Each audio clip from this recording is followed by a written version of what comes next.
अस्सलाम वालेकुम जी दोस्तों, क्या हाल चाल है। आज हम आपको होंडा स्पार्क का फ्यूल पंप की लोकेशन बताएंगे। ये होंडा स्पार्क हमारे पास इंजन ट्यूनिंग के लिए आई हुई है, तो इसका हमने फ्यूल पंप खोल के साफ़ करना है, सर्विस करना है।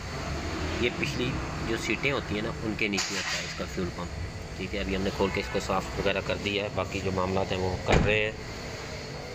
इसकी ट्यूनिंग में इसके प्लग होते हैं, थ्रोटल होती है, कैटरेटर कन्वर्टर होता है। ठीक है, ये हमारे पास गाड़ी आई थी जनरल ट्यूनिंग के लिए, तो हम इसका काम कर रहे हैं। तो और भी हम आपके साथ वीडियो शेयर करते रहेंगे जो गाड़ी आती रहेगी। तो आपने हमारे चैनल को लाजमी सब्सक्राइब करना और वीडियो को शेयर करना है, लाइक करना है।